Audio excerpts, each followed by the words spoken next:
Take 7 action. देखिए, मुझे लगता है कि भारतीय जनता पार्टी हमारे बारे में क्या कह रही है बहुत इंपॉर्टेंट नहीं है। बीजेपी तो हमेशा से, क्योंकि अपोजिशन पार्टी है, हमारे खिलाफ ही बोलेगी। कौन किसका रास्ता रोक रहा है बीजेपी को कहां से पता चल गया। दूसरी बात यह आती है कि जो पहला विषय था कि बैसाखियों पर, अरे वे बैसाखियों पर तो आज सरकार भी है, क्या सरकार बैसाखियों पर नहीं है? और बैसाखियों पर तो आप 38 पार्टियों का सब साथ मिलाकर सबको चुनाव लड़ रहे थे, तो क्या आप बैसाखियों पर थे? कोएलिशन में तमाम पार्टियां गई हैं, क्या मोदी जी कोएलिशन में नहीं है? मोदी जी तो इतने कमजोर हैं कि 2014 में 2-2 सीटों से लड़े थे। तो अब मैं कहना लगूं कि वो भगोड़े हो गए थे वडोदरा से। मुझे लगता है शब्दावली पर थोड़ा सा नियंत्रण रखना चाहिए। किसी सांसद के लिए, जीते हुए के लिए मूर्खता का शब्द इस्तेमाल करना शोभा नहीं देता है। वापस आता हूं, इन्होंने कहा सपनों में जी रहे। अरे भाई, सपनों में तो 10 साल तक पूरा देश जीता रहा और उसी का रिजल्ट आया कि जो जिस तरह से तमाम चीजों का दुरुपयोग करने के बाद भी आप बड़ी मुश्किल से सरकार बचा पाए हैं और उसमें भी तमाम चीजें आ रही हैं। सपनों में तो सपने तो आपने दिखाए थे 15 लाख से लेकर 100 स्मार्ट सिटी, बुलेट ट्रेन और 2 करोड़ रोजगार और किसान की आय दुगनी और पता नहीं कौन कौन से सपने दिखाए थे। लेकिन मैं भी और अंजना जी, आप भी बनारस में रहे थे। बनारस की हालत ये थी कि शायद हमें भी अंदाजा नहीं था कि जनता इतनी नाराज है। जनता इतनी नाराज थी कि मुख्य मुद्दों पर, जिस भी मुद्दे पर जिस भी व्यक्ति से बात की उसी ने कहा मोदी जी ने कुछ नहीं कराया। यहां तक कि बनारसी लोग ये कह रहे थे कि 2 सांसद प्रतिनिधि 10 साल में आए, वो भी दोनों गुजरात से आए। एक ने तो पूरा भ्रष्टाचार फैलाया, तांडव किया, वहां पर जमीनों का अंबार लगा दिया गंगा के किनारे। और दूसरी बात उन्होंने कहा कि बनारसियों को तो इस लायक भी नहीं समझा कि बनारस हिंदू यूनिवर्सिटी में वाइस चांसलर रख लें। वहां बनारस, तुम्हें शर्म है? कुछ शर्म आया है? हिंदू यूनिवर्सिटी में मेडिकल हॉस्पिटल में कितने दिनों से हड़तालें चल रही हैं। जो हड़ताल का पक्ष भी रखता है, विरोध भी करता है, सबको नोटिस चले जाते हैं। यहां तक के वहां पर विकास के नाम पर केवल और केवल कुछ मंदिर तोड़े गए और उन मंदिरों के तोड़ने के साथ साथ वो जितने पुजारी थे आज तक भी नाराज हैं। कहते थे हम क्योटो बना देंगे। हालत यह है कि क्योटो बनाने के चक्कर में वो टोटो सिटी बना दी इन्होंने। वहां यही नहीं, अभी और सुनिए। वहां पर आप जाइए, किसी भी गली में, मोहल्ले में आपको 2 किलोमीटर चलना है, 2-2 घंटे लगते हैं। तो जो जड़ मूल समस्याएं थी बनारस की, एक प्रधानमंत्री लेवल के कद के व्यक्ति ने जब वहां पर नुमाइंदगी की 10 साल तक, तो वहां पर कुछ नहीं हुआ। यहां तक कि वो जो खजूर के पेड़ थे वो भी गुजरात से लाकर लगा दिए इन्होंने। वहां की जो मूल जो वनस्पति थी उसका भी इन्होंने पूरी तरह से उसको विनाश करने का काम किया। हम कह रहे हैं कि विकास किया होता, काम किए होते तो प्रशासन के दबाव में 33 लोगों के नॉमिनेशन आपको कैंसिल नहीं कराने पड़ते। श्याम रंगीला जैसा एक व्यक्ति जो केवल मिमिक्री करता है, हंसी मजाक करता, उसके ऊपर उसको वहां पर नॉमिनेशन नहीं भरने दिया गया। और हमारे यहाँ ऐसा ही होता है। यहाँ तक के शंकराचार्य, जो हिंदू महासभा पूरी तरह से विरोध में खड़ी थी, वो अपना कैंडिडेट उतारना चाहती थी, उसको भी नहीं उतारने दिया। तो प्रशासन का, धन बल का, हर तरह का दुरुपयोग हुआ। अन्यथा मोदी जी का जिस तरह का वहां पर ग्राफ था और जिस तरह का वहां पर लोगों की जनभावना थी, मैं समझता हूं कि अगर समय रहते वहां पर कोई भी मजबूत कैंडिडेट होता, वो ही मोदी जी को हरा देता। प्रियंका जी तो कम से कम 3 से 4 लाख वोटों से हराती उनको। अजय राय में क्या प्रॉब्लम है? अजय राय लड़े, आप मतलब आपके प्रदेश अध्यक्ष हैं, उनका मनोबल ऐसे क्यों गिरा रहे कि वो लड़े तो हार गए और प्रियंका जी लड़ती तो जो मतलब कहते हैं बंद मुट्ठी लाख की, खुले तो पता नहीं कितने की। अब चुनाव लड़ेंगी तब तो पता चलेगा। वाह बेटा, लगता है तुम गू खा के ही मानोगे। देखिए अंजना जी, बिल्कुल आपका बिल्कुल वाजिब सवाल है। मैंने अजय राय जी को किसी भी रूप में कम नहीं आंका है। अजय राय जी ही हैं जिन्होंने 1.5 लाख के मार्जिन के करीब मोदी जी को लाकर छोड़ा है। लेकिन मैंने कहा कि आकलन शायद ग्राउंड का उतना नहीं था कि मोदी जी से लोग इतने नाराज हैं।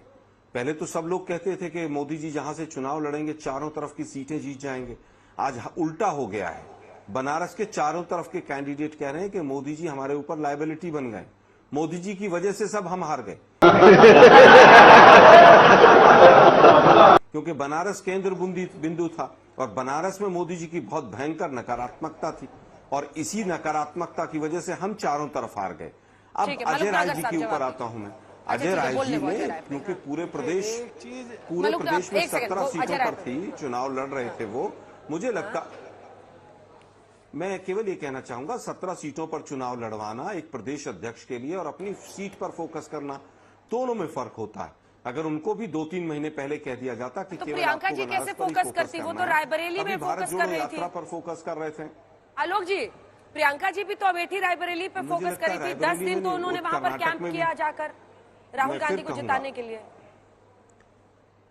अंजना जी, बीच में ना बोल। अंजना जी, स्टार कैंपेनर होना और प्रदेश अध्यक्ष होना दोनों में बहुत फर्क है। प्रदेश अध्यक्ष के ऊपर ऑर्गेनाइजेशन से लेकर तमाम चीजों की जिम्मेदारी रहती है। 1 महीने पहले तक भारत जोड़ो न्याय यात्रा में प्रदेश अध्यक्ष बिजी थे। मैं समझता हूं कि एक स्टार कैंपेनर उन्होंने कर्नाटक में भी खूब प्रचार किया, हिमाचल में भी किया, जहां पर भी उनको मौका मिला या पार्टी ने कहा, उन्होंने, प्रियंका जी ने चुनाव प्रचार किया और बहुत अच्छे रिजल्ट आए। लेकिन प्रदेश अध्यक्ष की जिम्मेवारियां और बढ़ जाती हैं। फिर भी मैं कहूंगा कि अजय राय जी को 3 महीने 4 महीने पहले फ्री हैंड देके और लड़ाया जाता तो मोदी जी को वो भी निपटा देते। आशुतोष जी, हिम्मत तो ना अखिलेश यादव कर पाए, ना राहुल गांधी कर पाए, ना प्रियंका गांधी कर पाई कि जाकर पीएम के खिलाफ लड़े। अब हार जीत जब जनता ने तय कर दिया, उसके बाद आकर कहना कि हम ये कर देते और वो लड़ जाती तो हरा देते, पहले हिम्मत करते ना। अब बात की बात तो फिर हवा हवाई हो गई। चुप हो जा, सातवीं फेल, चुप हो जा। ठीक, आशुतोष, अंजना जी, पहले तो आपको भी जन्मदिन की शुभकामनाएं। ये हम लोगों बहुत धन्यवाद, को आशुतोष। मिला है कि आज ऑनलाइन आपको बोल सकते हैं। देखिए अंजना जी, आपका सवाल बहुत बढ़िया है, लेकिन आप देखिए क्या वाकई इस चुनाव में कांग्रेस या सपा लड़ रही थी या वाकई जनता लड़ रही थी? अगर आप आंकड़ों के हिसाब से जाएं तो इस 2024 में ये भारतीय जनता पार्टी के लोग बोल रहे हैं, इनके 96 एमपी पूरे देश में चुनाव हार गए हैं। सिटिंग एमपी 96 हार गए हैं और 20 मिनिस्टर्स इनके चुनाव हार गए हैं। लेकिन ठीक है, आपको सरकार बनाने का मौका मिला है, वो एक अलग बात है, लेकिन जनता ने अपना जनादेश इसी हिसाब से दिया। अब 2014, 2019 और 2024 खाली बनारस देख लीजिए। 2014 में माननीय प्रधानमंत्री जी आए थे 56% वोट लेके, 19 में ग्राफ बढ़ा के वो 63% गए। लेकिन फिर ऐसा क्या हुआ, 2024 में वो 56 से गिर के 54 में आ गए। उस समय ये बोला जा रहा था काशी इसलिए चुना गया कि आसपास के उत्तर प्रदेश और बिहार पूरा उससे इफेक्ट होगा और हम सब जीत जाएंगे। आज स्थिति क्या है? 7 जिले हैं बनारस के आसपास बिल्कुल चिपके हुए, आजमगढ़, गाजीपुर, चंदौली, मिर्जापुर, इलाहाबाद, संत कबीर नगर और जौनपुर। आप कितना जीत पाए? 1 मिर्जापुर जीते हैं। आप 6 के 6 चारों आसपास आ रहे हैं। आजमगढ़ हारे, गाजीपुर हारे, चंदौली हारे, इलाहाबाद हारे, संत कबीर नगर हारे, जौनपुर हारे। आप क्या कर रहे हो? और आप बता रहे हो मोदी फैक्टर है।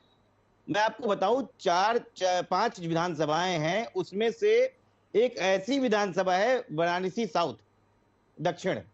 उसी बनारस दक्षिण में काशी विश्वनाथ धाम बनाया गया, उसी बनारस दक्षिण में नमो घाट बनाया गया, उसी में स्मार्ट एरिया पक्का महाल बनाया गया। स्थिति यह है कि 1 लाख वोट भी मोदी जी को वहां से उस विधानसभा से नहीं मिल पाए। पहली बार ऐसा हो रहा है। और ऐसे 20 बूथ हैं बनारस में जहां पे भारतीय जनता पार्टी इकाई में रही है, मतलब मैक्सिमम वोट 9 है वहां पर, 9 किसी में 1 किसी में 2। ये देश की स्थिति है।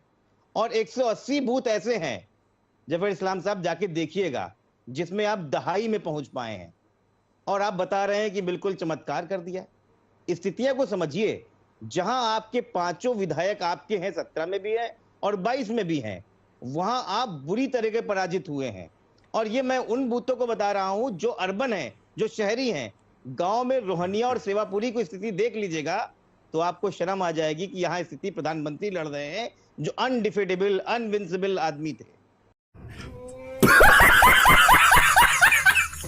तो भारतीय जनता पार्टी अब जो है ये समझ गई है कि इस देश में अगर चुनाव सरकार जनता के खिलाफ लड़ेगी तो आप कुछ भी कर लीजिए, जनता किसी को भी पलट सकती है। 3.5 लाख से जीतने वाला आदमी अगर 1.5 लाख पे आ गया है तो आप खुद समझ सकते हैं कि प्रधानमंत्री इनविंसिबल है कि नहीं है। का जवाब देते हैं। देखिए, समाजवादी पार्टी की परफॉर्मेंस अच्छी है, इसको कोई इनकार नहीं कर सकता। नहीं, मैं अंजना जी, टाइम हाई है आपका। मैं किसी पार्टी को डिफेंड नहीं कर रहा हूं। मैं कांग्रेस पार्टी को डिफेंड नहीं कर रहा हूं। वो राहुल गांधी लड़ते या प्रियंका गांधी लड़ते, ये तो हाइपोथेटिकल क्वेश्चन है, इनका कोई जवाब नहीं दे सकते। मैं कह रहा हूं एक व्यक्ति जो प्रधानमंत्री है, जो सिटिंग पीएम है और जिसको ये बताया गया 10 साल में इनविंसिबल है, उसको तोड़ा नहीं जा सकता। वहां की पांच विधानसभाएं आपकी जीती हुई हैं और जिसका बड़ा सा डपोट शंख पिछले 10 साल में हर जगह पे बनाया गया।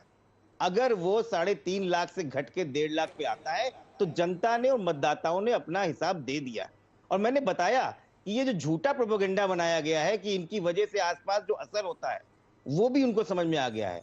आप उस पार्टी की बात कर रही हैं जो देश की सबसे बड़ी पार्टी, जो विश्व की सबसे बड़ी पार्टी, और दहाई भी नहीं 20 बूथों में कर पाती है। मैं आपको तो ग्राउंड की रिपोर्ट कर रहा हूं ना। अखिलेश यादव प्रधानमंत्री पद के लिए नहीं थे।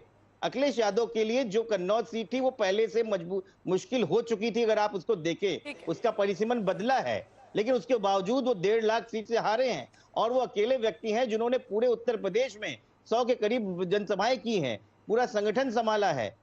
आप उसको और आप प्रधानमंत्री पद पे सिटिंग पीएम से कैसे कंपेयर करती हैं? कुछ भी देखिए, विद ड्यू रिस्पेक्ट मलूक नागर जी, राजनीति में एक बात तो हमने भी समझ ली और आपने भी समझी, 2 + 2 4 नहीं होता है। ये अर्थमेटिक बिल्कुल नहीं होता है, क्योंकि अगर ये वक्त होता तो 2019 में समाजवादी पार्टी को 18% वोट मिला था बनारस में, और भारतीय कांग्रेस को 14% वोट जोड़ के 32% वोट मिलना चाहिए, लेकिन हमको 41% वोट मिला है बनारस में। ये कैसे हो गया है? देखिए, अगर आप इस बात को समझने की कोशिश करेंगे कि कैसे जुड़ा है, जो सेंटिमेंट्स चेंज हुए हैं, बहुत बड़ी ओबीसी जो जातियां थी उत्तर बनारस में, अब बनारस में बहुत बड़ा, जैसे मुस्लिम 3.5 लाख के आसपास था, वो पूरा इंटैक्ट हुआ। पटेल वहां समाज लगभग 3 लाख के आसपास है, वो इंटैक्ट हुआ। और वो आपके सिटिंग 2 पटेल आपके विधायक थे, रोहनिया में और सेवापुरी दोनों में, लेकिन वहां दोनों जगह आप पीछे रह गए। आप समझिए, सेंटिमेंट चेंज हो रहे थे। ठीक है आलोक जी, आपने संविधान बदलने जैसी चीज बताई। आलोक जी एक बार बोल ले। देखिए, बीजेपी बार बार ये कह रही है, पीएम ने भी कहा कि यूपी में झूठ फैलाया विपक्ष ने, आरक्षण के खिलाफ एक मुहिम चलाई फेक वीडियोस के जरिए। पीएम ने कहा कि जबकि हर जगह वो भाषण में कहते रहे कि आरक्षण नहीं हटाऊंगा, जब तक मैं जिंदा हूं आरक्षण लागू रहेगा देश में। दूसरा, वो कहते हैं कि मुफ्त के पैसे देने की बात, वो जो 1 लाख रुपए वाला कांग्रेस का रसीद लेकर सब लखनऊ दफ्तर में पहुंचे, झूठ की वजह से आपकी तरफ लोग गए। अभी बताता है भाई, अभी बताता है, अभी किया ना, अभी बताता है।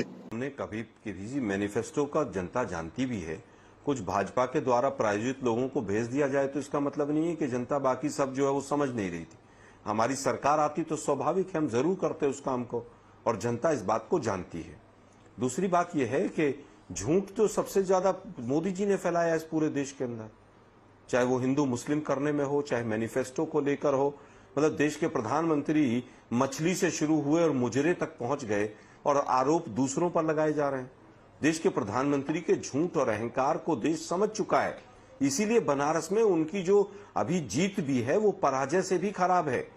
सही पकड़े हैं। देश के प्रधानमंत्री रहने के बाद आपकी ये सिचुएशन हो गई कि प्रशासन के बल पर आपको बहुत लोगों के नॉमिनेशंस रिजेक्ट कराने पड़े।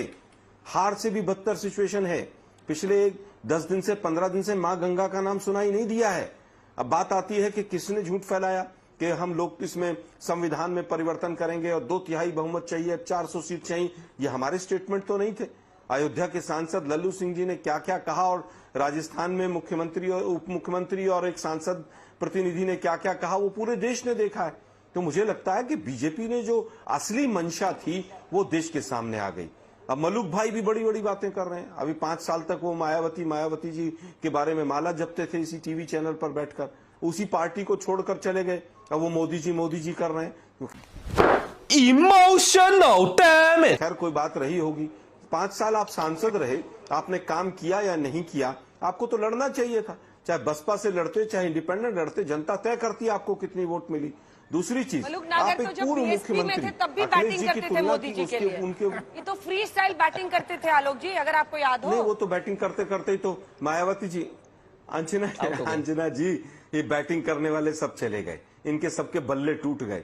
आप देख लीजिए उड़ीसा में क्या हुआ। दूसरी सरकार आ गई, उन्होंने भी 10 साल बैटिंग की थी, नवीन पटनायक जी ने, और वहां पर आंध्रा के अंदर भी बैटिंग हो रही थी और बैटिंग करते करते सरकार चली गई। और मायावती जी का तो भविष्य पूरी तरह से, अरे तो उनकी जगह तो बीजेपी आ गई है ना। मैं नहीं कह रहा कौन आया कौन नहीं आया। मैंने, अरे मैं फिर कहूंगा कि बैटिंग करने वाले लोग बैटिंग जो दूसरों के लिए करते हैं वो कभी सफल नहीं हो पाते। मलूक जी मेरे बड़े भाई हैं, अब अच्छी बात है वो बीजेपी ज्वाइन करने, बेहतर है, कहीं पर भी जाएं। नहीं, मैं कंफ्यूज नहीं हुआ हूं, मैं बिल्कुल स्ट्रेट हूं। मैं कह रहा हूं जिन जिन लोगों ने बैटिंग की, जिन जिन लोगों ने बीजेपी की चिलम भरी, हमारे यहां पर देहात में कहावत है, वो सब लोग, वो सारे दल बीजेपी ने समाप्त कर दिए।